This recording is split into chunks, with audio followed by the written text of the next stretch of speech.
have Daniel Rahim. Daniel is the father of 2 young children. I love how they start the bios like this. I'm a father, I'm a mother. Because it's so important for us to have children, and it's how we do this work for our children. He works in the is part of the Environment and Sustainability Officer for the Parents and Teacher Association at his eldest school in Lewisham. His focus over the last year has been around improving the air quality in and around the school, which has led him to a successful partnership with Breathe Lewisham and other community-based groups. Thank you, Daniel, for being here today.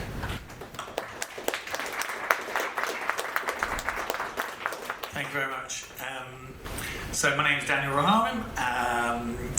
I'm the Sustainability and Environment Lead for the Ashmead Primary School PTA in Lewisham. It's in a small area of Lewisham called St John's. And St John's is sort of bordered with Deptford, Brockley, Lewisham, New Cross. And today I'm going to talk about just what we've done with Breathe London and installing a monitor on the front of the school, and how we've engaged with communities and organisations within the communities, and I'll talk you through some of that later. Agnes, I don't know if you recognise that. That's Hilly Fields, okay.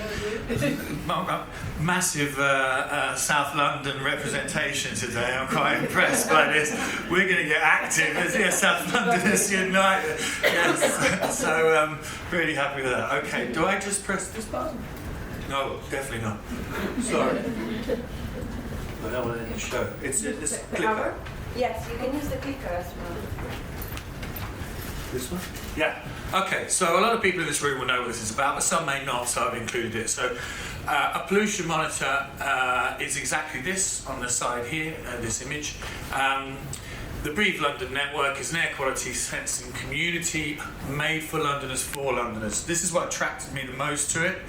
It's because it's empowering local communities to take hold and own the data, even though it's obviously driven and managed by the environment. This room and the people in this room and this building from Imperial College.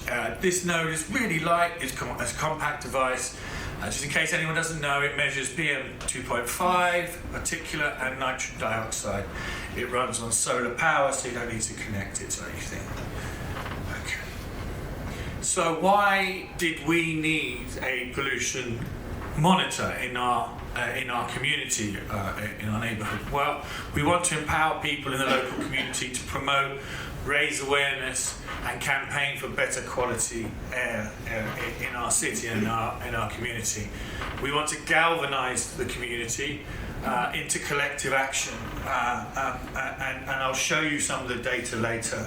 And what that data does, it gives us evidence that we can share amongst the community and use as a driving force. We want to apply pressure to institutions, some of them may be in this room, to improve our air quality. We can also use the data to support good stuff that's going on. So we can support things like ULEZ by analysing the data and showing the improvements that happen with these initiatives. People mentioned before, the poorest areas and the people that live in them suffer the most from pollution, and they contribute the least. And the area in which we live in Lewisham, there are affluent areas, but there are very poor areas. The area in which the node has been placed has a lot of new build. There's been parts of Lewisham Centre have been sort of focused and targeted for many new homes and affordable new homes, and a lot of them are in high-rise flats where pollution just goes straight up. They are vulnerable. And then a data-driven educational tool, it eliminates emotion. This is another thing that I was really attracted to with it. You could put the data on the table in front of someone and they can't argue with their emotion, or you could take that out of the argument, which is fantastic. So it focuses on the facts to inform and educate our students and parents. That's important as well. We use the data, and we're using the data to inform our students, people in the community. And simply for a cleaner, greener future for our children. So, let's move on to the next slide. This is a location, so I don't know, there's a choice of screens to point to, I apologise. We seem to be over here a little bit more, but so this is the school, so I'll give you a bit of a history of the school. This is the positioning of the school. Originally, the school was just on Ashmead Road, which is slightly back from this main street here, and I'll talk about Main Street in a minute. But a new part of the school, as you can see, it's quite a new build, was controversially built on facing onto a main A road. It's called the A20. The A20 is a horrible road. I don't know if you know it, which is like an archery, one of the sort of the car arteries of London, which is clogged up, and it travels from centre of London right through Camberwell, Peckham. It goes through New Cross, Lewisham, and further down into Kent, and it's a major road that goes out into Kent. So it's busy. It's very busy.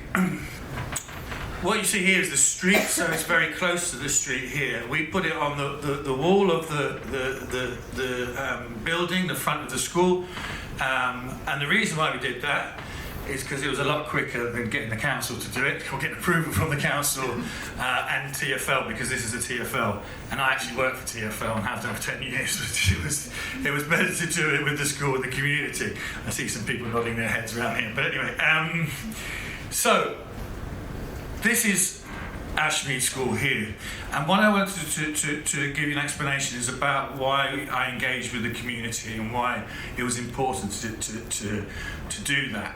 And the reason being is there are so many significant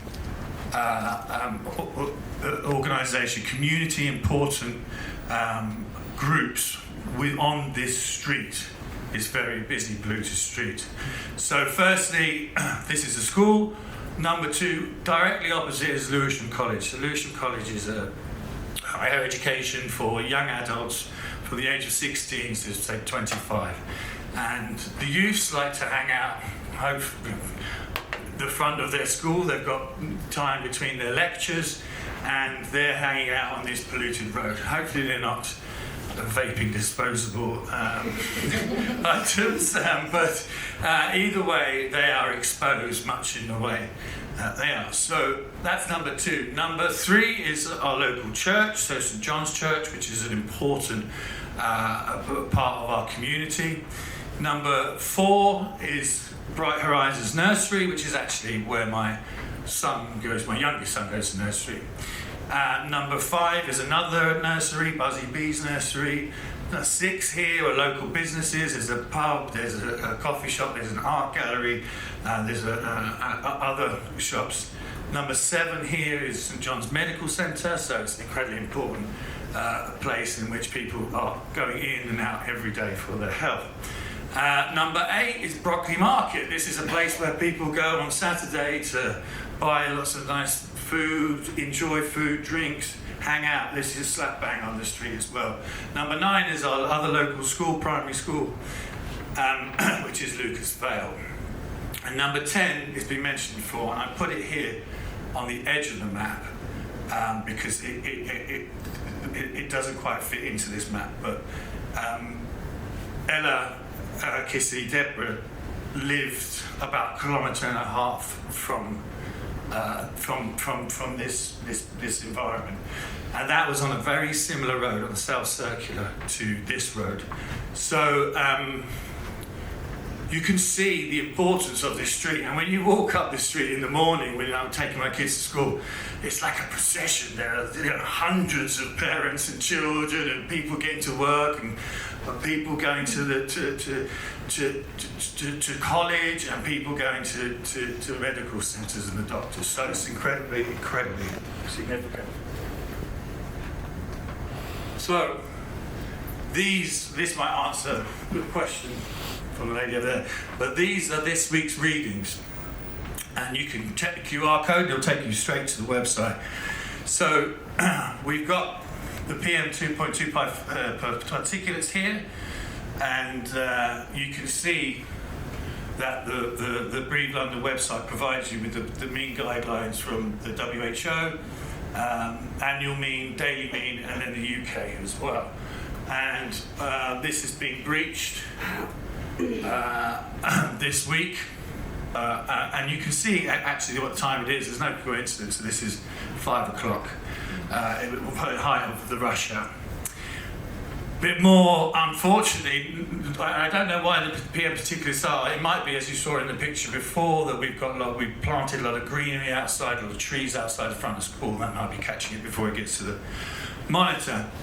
The nitrogen dioxide, you can see there have been breaches all week long, almost every other day, which shows you the severity of this street. This is some periodic data that I've been able to gather from the website. So this is Ashmead School, the pollution monitor. This is over the course from July, August, September, October, up until November, basically. And what's interesting is, look about this, there haven't been too many breaches from the World Health Organization 24-hour limit, but there was in September 2023, early on. And if you think back, that was the time when there was a heat wave. I don't know if you remember, there was that week in September, which was the highest recorded kind of ever. So there's no coincidence that the levels are really high at that time, and so we can use this data. The NO2, I mean, you can see 53 breaches in the last 4 months, so we've a lot to do there. So, how can we use these results to inform our community? Well, we can make people conscious of where they're walking. So, it sounds really simple, but actually on that street that I showed you where all those groups are, there's a bus lane on one side, and on the other side there isn't a bus lane. So just encouraging people to walk on the side of the bus lane, you're that much further away from the idle traffic. So you know you're breathing in less harmful stuff. And now, since talking to all the kids and the parents at school and introducing this, presenting this, there's a weird, it looks quite funny because there's procession on one side of the road, but all the way to school and nothing on the other. But and that's actually on my side of the school, so I have to leave earlier now to get to school. But it's all positive. Being conscious of the weather, I just mentioned the weather. You know, don't go for a jog when it's humid. You know, go to the gym, do something different.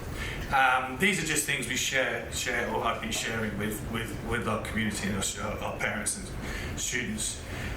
We're getting the students to use the data for projects in school and college on the local environment. We're educating them without creating anxiety. I think this is really important that we use the data and we educate them sensibly, and so they don't. I have seen this within the children that they have environmental anxiety, and what we want to do by introducing practical projects at school is rather than taking the anxiety and turning it into action and turning it into positivity. So get them involved in fun green initiatives. This is something that we've been doing. We've been planting trees, as Claire mentioned before. There's all sorts of things. There's great things out there in London. Great community-driven organisations like Mums for Lungs that you can get involved in. We've got beehives in our local park. We're cleaning our rivers. We're building rain gardens, and we're recycling. One of the nicest things we have outside our school is we have a recycling bin, and kids bring in their certain types of recycling, a 2 and a 5, plastics, and they put that in that bin. We take it to a local business, and they break it down and turn it into products to sell back to the bearers. And so things like combs, soap dishes, coasters, stuff like that. And the kids can see a full cycle, how you can recycle, which is really, really exciting.